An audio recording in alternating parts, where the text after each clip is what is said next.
ಶಿವಾಜಿನಗರ ಕನ್ನಡ ಅಂತ ಹೇಳ್ತಾರೆ ಸರ್. ಅಂದರೆ ಉರ್ದು ಮಿಶ್ರಿತ ಕನ್ನಡ, ಅದನ್ನು ಕೂಡ ಕೆಲವರು ಕೀಳರಿಮೆಯಿಂದ ನೋಡೋರು ಇದ್ರು. ಅಂದರೆ ಇದು ಪ್ರಾಪರ್ ಕನ್ನಡ ಅಲ್ಲ ಅಂತ ಹೇಳಿ.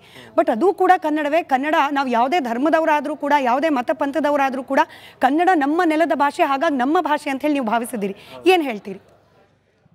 ಮೊದಲನೇದಾಗಿ ಗುರು ಬ್ರಹ್ಮ ಗುರು ವಿಷ್ಣು ಗುರುದೇವೋ ಮಹೇಶ್ವರ ಗುರು ಸಾಕ್ಷಾತ್ ಪರಬ್ರಹ್ಮ ತಸ್ಮೈ ಶ್ರೀ ಗುರುವೇ ನಮಃ ಅಂತ ಹೇಳ್ತಾರೆ. ಇವತ್ತು ನಮ್ಮ ಕನ್ನಡಿಗರ ಒಂದು ಗುರು ಅಂತ ಹೇಳಿದರೆ ನಾವು ಪುನೀತ್ ರಾಜ್ಕುಮಾರ್ ಅವರು ಅಂತ ನೆನೆಸ್ಕೋಬೇಕಾಗುತ್ತೆ. ಯಾಕಂದರೆ ಕನ್ನಡ ವಿಷಯ ಬಂದಾಗ ಗಂಗಾ, ಚೌಡ, ಚಾಲುಕ್ಯ, ರಾಷ್ಟ್ರಕೂಟ, ಹಕ್ಕಬುಕ್ಕ, ಗಂಡುಗಲಿ ರಾಮ, ಕೆಂಪೇಗೌಡ, ಹೈದರಲಿ, ಟಿಪ್ಪು, ಪುಲಕೇಶಿ, ನುಪ್ಪುತುಂಗ, ಶಾತವಾದ, ಅತ್ತಿಮಾಬೇಗ್, ಚಂದ್ರಗುಪ್ತ ನಾಯಕ, ಬೆಲವಡಿ, ಮಲ್ಲಮ್ಮ, ಕುವೆಂಪು, ಕಾರನ್, ಕಾರ್ನಾಳ್, ಕಂಬಾನ್, ಅನಂತಮೂರ್ತಿ, ಗೋಕರ, ಶರಣರ, ದಾಸರ, ಸಂತರ, ಮನಿಯರ, ಜನಪದರ, ಜನಸಾಮಾನ್ಯರ ಹೆಮ್ಮೆಯ ನಾಡು ನುಡಿ ಕನ್ನಡ ಕನ್ನಡ ಕನ್ನಡ ಅಂತ ಹೇಳಕ್ಕೆ ಇಷ್ಟಪಡ್ತೀನಿ. ಈ ನಮ್ಮ ನಾಡಲ್ಲಿ ಹುಟ್ಟಿರೋದು ನಮ್ಮ ಪುಣ್ಯ ಅಂತ ಅನ್ಕೊತೀವಿ. ಭಾಳಷ್ಟು ಸರಿ ನಾವು ಮಾತಾಡಬೇಕಾದ್ರೆ ಕನ್ನಡದಲ್ಲಿ ನಮ್ಮ ಭಾಳಷ್ಟು ಮುಸಲ್ಮಾನರಿಗೆ ಕನ್ನಡ ಮಾತಾಡೋಕ್ಕೆ ಬರಲ್ಲ ಅಂತ ಆಡ್ಕೋತೀವಿ. ಆದರೆ ನಮ್ಮ ಅಷ್ಟು ಚೆನ್ನಾಗಿ ಮಾತಾಡ್ತೀವಿ ಅಂತಲೂ ಹೊಗಳ್ತಾರೆ ಭಾಳಷ್ಟು ಜನ.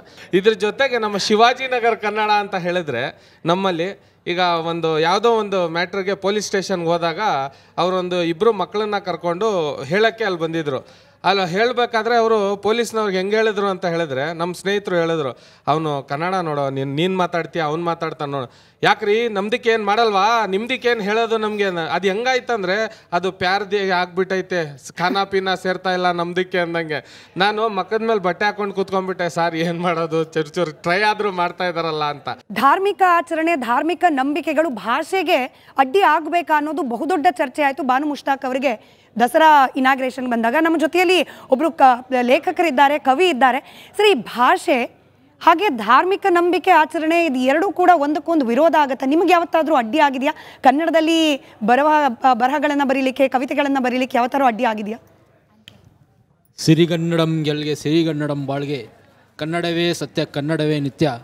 ಮೊಟ್ಟ ಮೊದಲನೆಯದಾಗಿ ಕರ್ನಾಟಕದ ಸಮಸ್ತ ಕನ್ನಡ ಬಂಧುಗಳಿಗೆ ನನ್ನ ಹೃದಯ ತುಂಬಿದ ಶುಭಾಶಯಗಳನ್ನು ತಿಳಿಸುತ್ತಾ, ನಾನು ನಿಜವಾಗಿಯೂ ಹೇಳಬೇಕಂದ್ರೆ ಕನ್ನಡದಲ್ಲಿ ಮಾತನಾಡುವುದು, ಕನ್ನಡದಲ್ಲಿ ಬರೆಯುವುದು ನನ್ನ ನಿಜವಾಗಲೂ ಪುಣ್ಯ ಅಂತೂ ನಾನಂತೂ ಭಾವಿಸಿದ್ದೀನಿ. ನನಗೆ ಈವರೆಗೂ ಕನ್ನಡದಲ್ಲಿ ಬರೆಯುವುದರಿಂದ ಯಾರೂ ಕೂಡ ವಿರೋಧ ವ್ಯಕ್ತಪಡಿಸಿಲ್ಲ. ನನ್ನ ಕೈಯನ್ನು ಬಲಪಡಿಸಿದ್ದಾರೆ ಕನ್ನಡದಲ್ಲಿ ಬರೆಯುವುದಕ್ಕೆ. ಆದ ಕಾರಣವೇ ನಾನು ಈ ತನಕ 4 ಕೃತಿಗಳನ್ನು ಬರೆದಿದ್ದೀನಿ. ನಾನು ನೆಲಮಂಗಲದಿಂದ ಬಂದಿದ್ದೀನಿ. ಆ 4 ಕೃತಿಗಳನ್ನು ಬಂದಿದ್ದೀನಿ. ಮತ್ತು ನಾಳೆ ನನ್ನ ಒಂದು ಗಜಲ್ ಸಂಕಲನಕ್ಕೆ ಮಾಣಿಕ್ಯ ಪ್ರಶಸ್ತಿ ಕೂಡ ಕೊಡ್ತಾ ಇದ್ದಾರೆ ದಶಮಾನೋತ್ಸವದಲ್ಲಿ. ಆ ಶೀರ್ಷಿಕೆ ದಂಪತಿ ಸಂವಾದ. ಸಾಲವೆಲ್ಲ ತೀರ್ಸ್ಕೋಬೋದು, ಹೋಗಿ ಬನ್ನಿ ದುಬಾಯಿ. 5 ವರ್ಷ ನೀವಲ್ಲೇ ದುಡಿದ್ರೆ ಆಗೋದು ಭರ್ಪೂರ್ ಕಮಾಯಿ. ತಾಳು ಸ್ವಲ್ಪ ಸುಮ್ಮನೆ ಏರು, ಬಡಬಡ ಮಾಡಬೇಡ ಬಾಯಿ. ಕಷ್ಟಪಟ್ಟು ಇಲ್ಲೇ ದುಡಿದ್ರೆ ಅನ್ನ ಕೊಳ್ತಾರೆ ಭೂಮಿ ತಾಯಿ. ಬುದ್ಧಿ ಮಾತು ಹೇಳಿದರೆ ನೀವು ಭಾಷಣ ಬಿಗಿಯುತ್ತೀರಿ, ಕಥೆ ಕವನ ಬರೆದುಕೊಂಡು ಕಾಲ ಕಳೆಯುತ್ತೀರಿ. ಹೆಂಡತಿ ಮಕ್ಕಳಿಗೆ ಸಾಕ್ತಿದ್ದೀನಿ ತಾಳ್ಮೆ ಸಹನೆ ಮೀರಿ, ಬೆವರು ಸುರಿಸಿ ದುಡಿತಿದ್ದೀನಿ ನಾನಲ್ಲ ಸೋಮೇರಿ. ಪಕ್ಕದ ಮನೆಯ ಶಾರದಮ್ಮನಿಗೆ ಎಷ್ಟೈತೆ ಬಂಗಾರ ನೋಡಿ, ದಿವಸ ದಿವಸ ಹೊಸ ಸೀರೆ ಗಂಡನಿಗೆ ಮಾಡಿ ಅಲ್ಲಿ ನೋಡಿ. ಅವ್ರ ಬಗ್ಗೆ ಯಾಕೆ ಹೇಳ್ತೀಯ ನನಗೆ ಕಾಡಿ ಕಾಡಿ, ಇದ್ದಿದ್ರಲ್ಲೇ ತೃಪ್ತಿ ಪಡ್ಕೊ ನಿನಗೆ ಏನಾಗಿ ದಾಡಿ. ದುಬೈಗೆ ನೀವು ಹೋಗಿ ಬಂದರೆ ಎಂಜಾಯ್ ಮಾಡ್ಬೋದಲ್ರಿ, ದೊಡ್ಡದೊಂದು ಬಂಗ್ಲೆ ಕಟ್ಕೊಂಡು ಹಾಯಾಗಿರ್ಬೋದಲ್ರಿ. ತಿಂಗಳಿಗೆ ಲಕ್ಷ ಸಿಕ್ತಿತ್ತಂದ್ರು ಬಿಡಲಾರೆ ಕನ್ನಡ ತಾಯಿ, ಕನ್ನಡಾಂಬೆ ಮಡಲು ಬಿಟ್ಟು ಹೋಗ್ಲಾರೆ ದುಬಾಯಿ. ಕನ್ನಡವೆಂದು ಬಡ್ಕೊಳ್ತೀರಿ, ಏನೇನು ಪಡ್ಕೊಂಡಿರಿ, ಕನ್ನಡದಲ್ಲಿ ಬರೆದು ಏನೇನು ಮಾಡ್ಕೊಂಡಿರಿ. ಕನ್ನಡದಲ್ಲಿ ಪದವಾಡ್ತೀನಿ, ಆನಂದ ಪಡ್ತೀನಿ, ಕನ್ನಡ ನನಗೆ ಪಂಚ ಪ್ರಾಣ ಎಂದು ಸಾರಿ ಹೇಳ್ತೀನಿ. ನನಗೇನಾದರೂ ಬೈದರೂ ಸರಿ ಎಲ್ಲ ಸಹಿಸ್ಕೊಳ್ತೀನಿ, ಕನ್ನಡದ ಬಗ್ಗೆ ಲಘುವಾಡಿದರೆ ಕೆನ್ನೆಗೆ ಬಾರಿಸ್ತೀನಿ. ನಿಮ್ಮ ಕನ್ನಡ ಪ್ರೇಮದಲ್ಲಿ ನಾನೇ ಸೋತೆ ನೀವೇ ಗೆದ್ರಿ, ನನ್ನ ಮಂಕು ಬುದ್ಧಿಗೆ ನೀವು ಕನ್ನಡದ ಕಂಪು ಹರಿಸಿದ್ರಿ. ನೀವು ಕಟ್ಟಿದ ಜೋಬಡಿಗೆ ನಾನು ತಾಜ್ ಮೆಹಲ್ ಅಂತೀನಿ ರೀ, ನೀವು ಕೊಟ್ಟ ಉಡುಗೊರೆಯನ್ನು ಜೋಪಾನವಾಗಿ ಕಾಯ್ತೀನಿ ರೀ. ಕನ್ನಡದ ನಿಮ್ಮ ಅಭಿಮಾನಕ್ಕೆ ಸ್ಫೂರ್ತಿಯಾಗಿ ಇರ್ತೀನಿ ರೀ, ನಿಮ್ಮ ಕಲೆಗೆ ಮುನ್ನಡಿ ಬರೆದು ನವಚೇತನ ತುಂಬ್ತೀನಿ ರೀ. ನೀನು ನನಗೆ ಧೈರ್ಯ ಕೊಟ್ಟರೆ ದೊಡ್ಡ ಕವಿ ಆಗ್ತೀನಿ, ಕನ್ನಡದಲ್ಲಿ ಪದವಾಡ್ತೀನಿ, ಹೃದಯ ತುಂಬಿ ಹಾಡ್ತೀನಿ, ಹೃದಯ ತುಂಬಿ ಹಾಡ್ತೀನಿ, ಹೃದಯ ತುಂಬಿ ಹಾಡ್ತೀನಿ. Hats off to you sir, hats off. ಇದು ಇದರಲ್ಲಿರೋ ಆ ಮಡದಿ ನಿಮ್ಮ ಮಡದಿನೇ ಅಂತ ನಾನು ಭಾವಿಸ್ಕೊಳ್ತಾ, ಅವ್ರ ಹೆಸರು ಹೇಳ್ಬೇಡಿ ಸರ್. ಫಿರ್ದೋಸ್ ಅಂತ. Firdous ma'am, congratulation. ನಿಮ್ಮ ಪತಿ ನಿಜವಾಗ್ಲೂ ಒಳ್ಳೆಯ ಸಾಹಿತ್ಯ ಬರೆದಿದ್ದಾರೆ, ಅದರಲ್ಲೂ ಕನ್ನಡ. ಅದ್ಭುತವಾಗಿದೆ sir. Thank you so much. So ಮೊದಲನೇ ನಾನು IT ಸೆಕ್ಟರಲ್ಲಿ ಕೆಲಸ ಮಾಡ್ತೀನಿ ಬ್ಯಾಂಗ್ಳೂರಲ್ಲಿ. ಸೊ ನಾನು ನೋಡಿರೋ ವಾತಾವರಣ ಪ್ರಕಾರ ಬಂದುಬಿಟ್ಟು ಬ್ಯಾಂಗ್ಳೂರು ಒಂದು ಡೆವಲಪ್ಮೆಂಟ್ ಡಿಸ್ಟ್ರಿಕ್ಟು. ಎಲ್ಲ ಕಡೆಯಿಂದ ಎಲ್ಲ ಥರ ಜನ ಬಂದೇ ಬರ್ತಾರೆ. ಸೊ ನಂದು ಒಂದು ಎಕ್ಸ್ಪೀರಿಯನ್ಸ್ ಏನಾಗಿದೆ ಅಂದರೆ, ನಾನು ತಮಿಳ್ನಾಡೆಲ್ಲ ಹೋಗ್ತೇನೆ. ತಮಿಳ್ನಾಡಲ್ಲಿ ನನಗೆ ಅಡ್ರೆಸ್ ಗೊತ್ತಿಲ್ಲದೆ ಇರೋ ಎಷ್ಟೋ ಜನಕ್ಕೆ ನನಗೆ ಕೇಳಿದ್ದೀನಿ, ಅವ್ರು ಲೋಕಲ್ ಏಡ್ಸು ಅವ್ರ ಲ್ಯಾಂಗ್ವೇಜ್ ಬಿಟ್ಕೊಡಲ್ಲ. ಸೊ ನಾವು ಇಲ್ಲಿ ಎಲ್ರಿಗೂ ನಾವು ಪ್ರೆಷರ್ ಮಾಡೋಕ್ಕಾಗಲ್ಲ ಬ್ಯಾಂಗ್ಳೂರಲ್ಲಿ, ಯಾಕಂದರೆ ಡೆವಲಪ್ಮೆಂಟ್ ಐ ಟಿ ಡಿಸ್ಟ್ರಿಕ್ಟ್ ನಮ್ಮದು. ಸೊ ನಾನು ಲೋಕಲ್ ಏಡ್ಸಿಗೆ ನಾನು ಸಜೆಷನ್ ಕೊಡೋಕ್ಕೆ ಅಭಿಪ್ರಾಯ ಪಡ್ತೀನಿ. ಸೊ ನಾವು ನಮ್ಮ ಸಂಸ್ಕೃತಿ ಏನಿದೆಯೋ ಅದನ್ನ ಬಿಟ್ಕೊಡ್ಬಾರ್ದು. ನಾವು ಬಿಟ್ಕೊಡ್ತಾ ಇದ್ದೀವಿ. ಆ್ಯಕ್ಚುಲಿ ನಮ್ಮ ಪ್ರಾಬ್ಲಮ್ ಇದು. ನಮ್ಮ ಮೇಲೆ ಬೇರೆಯವ್ರ ಪ್ರಭಾವ ಜಾಸ್ತಿ ಆಗಿದೆ, ಇಂಗ್ಲೀಷ್ ಕಲ್ಚರ್ ಇರಲಿ. ಸೊ ಅದರಿಂದ ನಾವು ಬಿಟ್ಕೊಡ್ತಾ ಇದ್ದೀವಿ ಅಂತ ನನಗೆ ಮಿಸ್ಟೇಕ್ ಅರ್ಥ ಆಗ್ತಾ ಇದೆ. ಸೊ ಲೋಕಲ್ ಏಡ್ಸ್ ಏನಿದ್ದೀವಿ, ನಮ್ಮ ಸಂಸ್ಕೃತಿನ ನಾವು ಕಾಪಾಡಿದ್ರೆ ಅವರು ಆಟೋಮೆಟಿಕ್ ಅದನ್ನು ಫಾಲೋ ಮಾಡ್ತಾರೆ. ನಮ್ಮ ಸಂಸ್ಕೃತಿ ನಾವು ಎಷ್ಟು ಗಟ್ಟಿಗಿಡ್ತೀವೋ ಅವರು ಕೂಡ ಫಾಲೋ ಮಾಡ್ತಾರೆ ಅಂತ ನಾನು ಹೇಳೋಕ್ಕೆ ಇಷ್ಟಪಡ್ತೀನಿ. Thank you very much. ಎಲ್ಲರಿಗೂ ಇವತ್ತು ಕನ್ನಡ ರಾಜ್ಯೋತ್ಸವದ ಅಂಗವಾಗಿ ಬಂದಿರತಕ್ಕಂಥ ಎಲ್ಲ ಅತಿಥಿಗಳಿಗೂ ನಾನು ಹೃದಯಪೂರ್ವಕ ವಂದನೆಗಳನ್ನು ಅರ್ಪಿಸುತ್ತಾ ಒಂದು ಶ್ಲೋಕವನ್ನು ಹೇಳಲು ಬಯಸ್ತೀನಿ.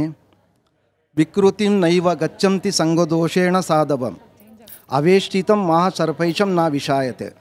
ಅಂದರೆ ವಿಕೃತಿಂ ನೈವ ಗಚ್ಚಂತಿ ಸಂಗದೋಷೇಣ ಸಾಧವಂ, ಸಜ್ಜನರು ಸಹವಾಸ ದೋಷದಿಂದ ಕೆಡುವುದಿಲ್ಲ.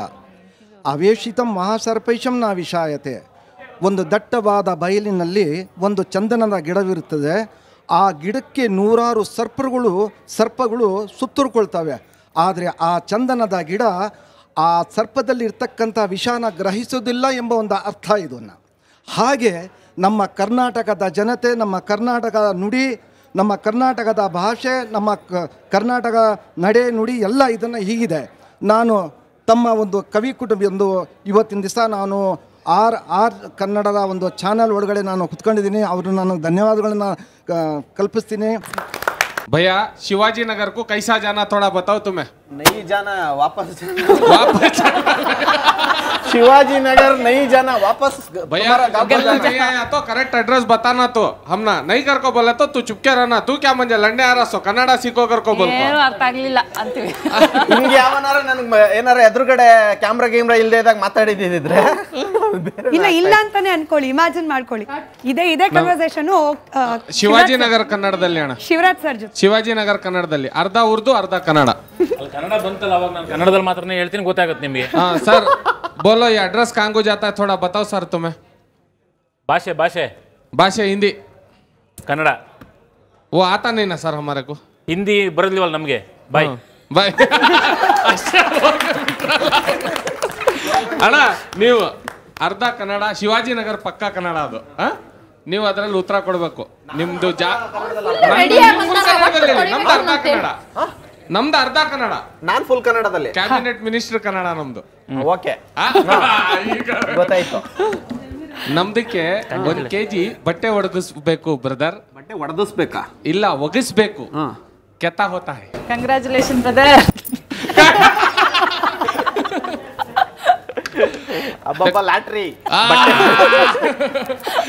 ये कहता है 50 ನಮ್ಗೆ ನಿಮ್ದು ಅರ್ಥ ಆಗ್ತಾ ಇದೆ.